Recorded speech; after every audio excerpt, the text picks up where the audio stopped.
नमस्कार साथियों, मैं किशोर बिडालिया स्वागत करता हूं एक बार फिर से आप सभी का आपके अपने YouTube चैनल बिडालिया A to Z online forms में। तो साथियों, आज के इस वीडियो में हम कवर करने जा रहे हैं फॉर्म 16 यानी कि वित्तीय वर्ष 2023-24 या आकलन वर्ष 2024-25 का फॉर्म 16 हम किस प्रकार से भरे।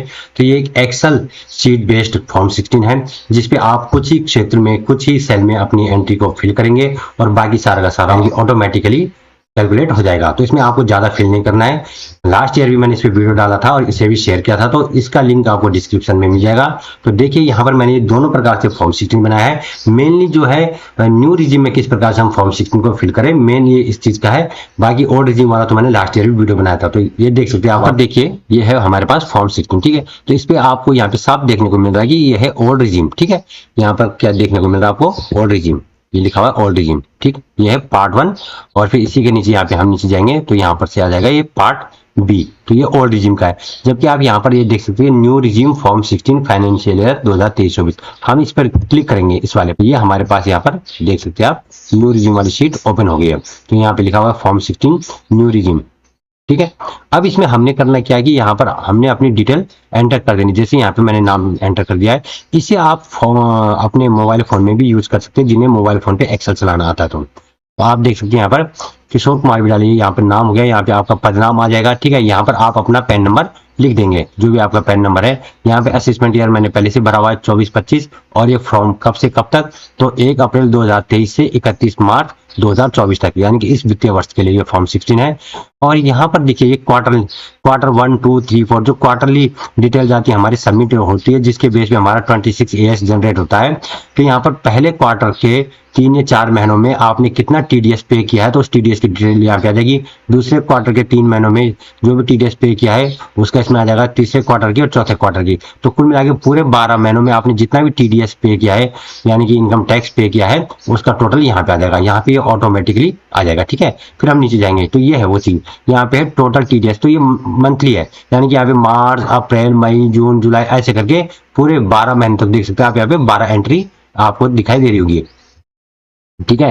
तो आप यहाँ पर देख सकते हैं, यहाँ पर ये आपको 12 महीनों तक की एंट्री दिखाई दे रही है। तो इनका टोटल ये अपने आप कर देगा। इनको एजुकेशन सेस 4% और उसमें से अलग हिस्सा 2 से अपने आप ऑटोमेटिकली यहाँ पे कर देगा। तो आपने ग्रे सेल वाले कॉलम को फिल करना है, ठीक है। और अगर आपके पास ये वाली डिटेल भी है, बुक आइडेंटिफिकेशन नंबर, बिन नंबर वगैरह, तो आप यहाँ पे भी उसे भर देंगे। अन्यथा अगर इसे नहीं भी भरेंगे तो चलेगा। मेन ये कि TDS की डिटेल आपने यहाँ पे भरनी है। इसके अलावा अगर आपने कोई चालान लगाया है इस दौरान, ठीक है, 31 मार्च तक है, उसके बाद अगर आपने कोई चालान लगाया तो उस चालान की डिटेल आप यहाँ पे फिल कर देंगे। यहाँ पे टोटल चालान का अमाउंट यहाँ पे लिख देंगे। जैसे एग्जाम्पल के लिए मैं यहाँ पे लिख रहा हूँ कि 2000, ठीक है। हमने 1000 को इसने 200 में भी यहाँ पे डिवाइड कर दिया, यानी कि ये 4% एजुकेशन सेस और बाकी चालान की धनराशि 2000 हो गया। अब आप यहाँ पर लिखेंगे BSR कोड हो गया, उसकी डेट, चालान की डेट, चालान सीरियल नंबर, और इधर जो है अगर कोई इसका स्टेटस है यस नो, तो इसको आप फिलहाल छोड़ेंगे। तो ये 3 चीजें आप इसमें फिल कर देंगे। मेरे केस में कुछ नहीं तो मैं इसे यहाँ पर फिर से 0 कर दूंगा। यदि आपके केस में 2-3 बार आपने चालान लगाया है तो फिर आप यहाँ पर उसे फिल कर देंगे, ठीक है। जैसे यहाँ पे है वेरिफिकेशन, तो वेरीफाई कौन करता है, तो जो भी आपका DDO होता है उसके द्वारा वेरीफाई किया जाता है, ठीक है। इसमें एम्प्लॉय स्वयं को वेरीफाई नहीं करता है, बल्कि DDO के द्वारा ये पोर्शन भरा जाता है। यहाँ पे आई आ जाएगा, ठीक है। सन और डॉटर, यहाँ पे उनका नाम आ जाएगा, जो भी आपके DDO होंगे, ठीक है। नितिन, तो ये DDO का नाम आ जाएगा, ठीक है। यहाँ पे सन और फादर, जो भी उनके फादर का नाम आएगा यहाँ पे DDO का, यहाँ पे उनके फादर का नाम आ जाएगा। और working in the capacity of ये DDO, तो यहाँ पे DDO ये आएगी है, ठीक। फिर उसके बाद है ये कह रहा है do hereby certified that sum of rupees, तो ये रुपीज जो 1,80,000 है ना, 1,80,000 रुपए, ये कहाँ से ऑटोमेटिकली आ जाएगा। यहाँ पे आपने कुछ नहीं भरना है, ये जो है यहाँ से अपने आप उठा देगा। इसे भी प्लस अगर इस पे कोई अमाउंट है तो उन दोनों का योग ही उठा देगा। जैसे उदाहरण के लिए मैं यहाँ पे 2000 लिखा था, मैंने इसको एक बार फिर से लिख देता हूँ 2000। तो देखो यहाँ पे 2000 इसमें ऐड हो गया। अगर हम इस 2000 को यहाँ पे 0 कर देते तो यहाँ 1,82,000 में से 2000 माइनस हो जाएगा, 1,80,000 हो गया, ठीक है। तो यहाँ पे ऑटोमेटिकली आ जाएगा। अब इसे यहाँ पे शब्दों में स्वयं लिखना है, यहाँ पे टाइप करना है कि 1 लाख, ये वाला पोर्शन आपने सिर्फ इसको टाइप करना है। ये अपने आप आ जाएगा। यहाँ पे नाम, यहाँ पे फादर का नाम, यहाँ पे फादर का नाम, और ये आपने 3 चीजें यहाँ पे आपने लिखनी है।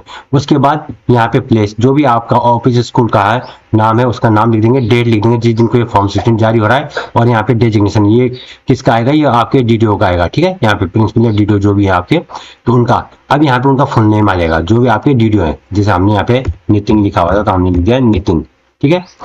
तो फुल नेम जो भी होगा तो यहाँ पे आ जाएगा।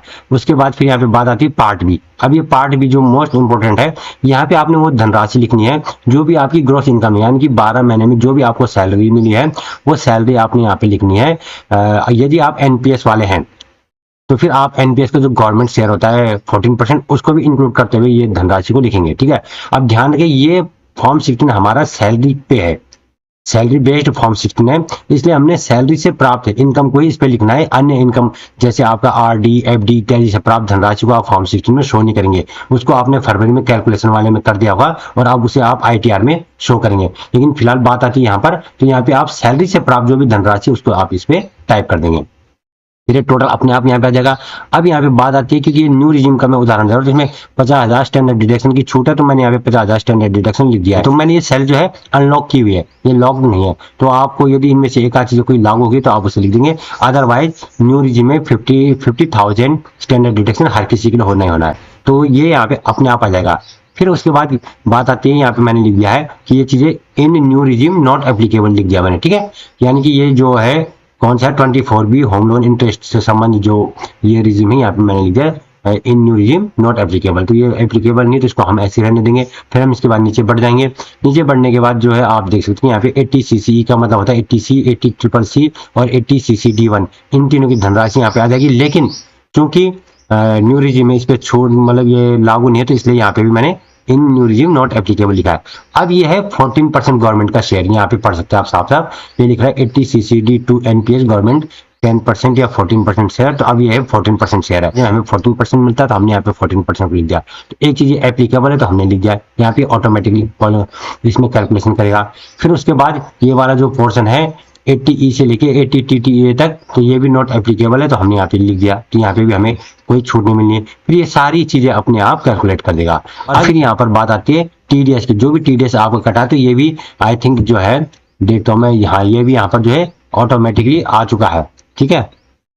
तो देखिए कहने का मतलब है यहाँ पर आप देख सकते हैं कि ये जो है 1,80,000 ये जो टीडीएस है ये भी अपने आप आ गया। तो ये कहाँ से आएगा, ये टीडीएस आ जाएगा हमारा इस वाले पोर्शन से, यहाँ से ऑटोमेटिकली यहाँ से ले लेगा इसको, ठीक है।